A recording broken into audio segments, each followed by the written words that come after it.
Now's the time to do something new.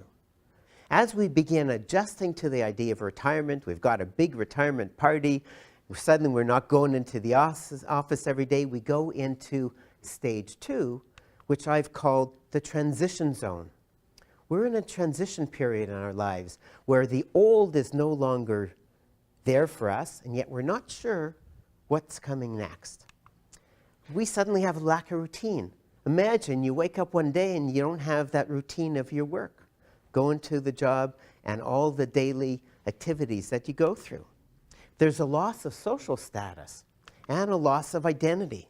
I remember the week after I had my retirement party and I was no longer going into the office, I went to the annual mayor's lunch where he talks about the state of the city, what happened last year and all of the dreams and visions for the next year. And at the beginning, there's a whole networking where everybody goes around, passes out their business cards, says, "Hi, how are you? I'm so-and-so. This is what I do. Who are you?" And I started looking around. I didn't have business cards to hand out.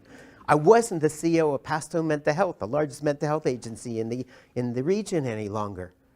I didn't know who to introduce myself as. That identity was suddenly missing. That's part of the transition zone. Who are we going to be in the future? There's a loss of socializing. For many of us, our jobs are so key. A lot of our socializing happens around work. A lot of our friends, whether we're having coffee, lunch with them, going out for a drink afterwards on the weekend, revolves around work. Suddenly, when that disappears, if you don't have other friendship groups, there's a real sense of isolation. And who do you relate to on a daily basis? And we know the importance of having human contact is key for our mental wellness.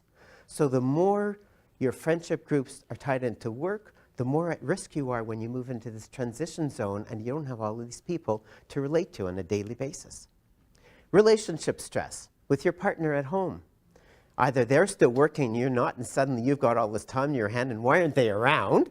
Or they're around a lot too because they've retired and you're getting in their hair because they're busy already and you want them to spend time with you. There's all kinds of stories. I'm seeing lots of nods and lots of smiles. People can relate to that. The interesting thing I found in my research when I delved into this is the media talks about those terrible stories about divorces and conflict and marital discord.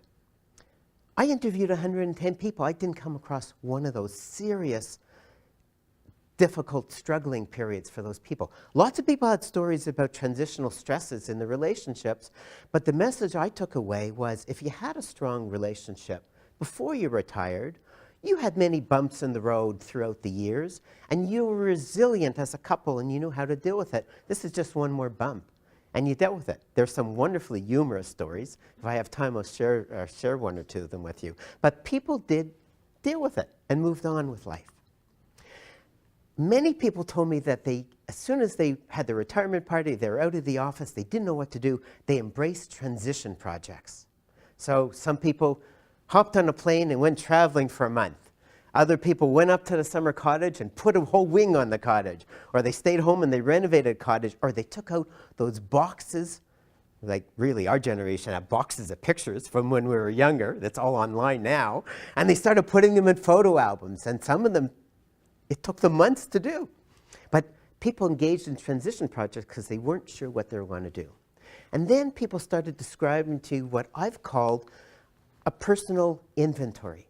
They started thinking about what are the skills from their job that they developed, things that they really enjoyed doing, versus what are the things they didn't want to do and they didn't want to carry over into the next part of their lives, the third chapter of their lives. I learned that the hard way. I didn't want to consult and do management consulting. I've been doing that for years as a leader in the social services. People started thinking, what are the knowledge bases they had? What were the hobbies they had years ago before family life and work life got in the way and they gave up on the hobbies? Or what are the interests that they had while they were working, but they didn't have enough time to really throw into it? And this started being the basis for making decisions for the third stage of their lives. So the third stage I call protirement. Protirement is simply defined as pursuing those activities that are really fulfilling, that you're really passionate about. You don't have to do all the stuff that you had to do when you were working. You can only engage in things you really want to do when you're in your protirement. As people started making these decisions and started getting busy, they started getting involved in new activities, things they really wanted to do. They started developing new routines that were related to those new activities. Sometimes they kept some old routines, sometimes they changed them. So for going to the gym, sometimes people went to the gym early in the morning before work, but suddenly they had the luxury. They can go in the middle of the day if they wanted to and fit that into their new lifestyle. There was a new sense of self and a new sense of identity that starts to evolve as they get involved in those new activities. A new social status is often connected. If you're involved as a director on a board, there's certainly a social status in your community that comes along with that. If you're a member of a Rotary Club or a service club, there's a certain social status in your community because of the charitable work that you're doing, etc. And now is the time to develop new friendships. This is where you really have the opportunity to reach out and build new friendships because of all the new activities that you're getting involved in.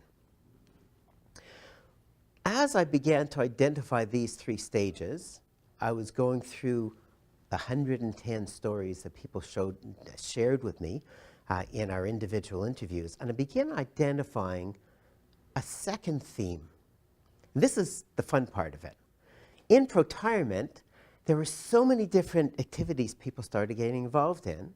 I found that there were 12 Protirement activity groups that people were choosing from to spend their time. Some people would spend a lot of time in one and then less time in others. But there's this whole group of activities. So I want to walk you through these 12 different Protirement activities. As I'm walking you through them, I'll tell you a little story about one or two people I interviewed to highlight what they're doing. Think about it for yourself. Which ones ring true for you?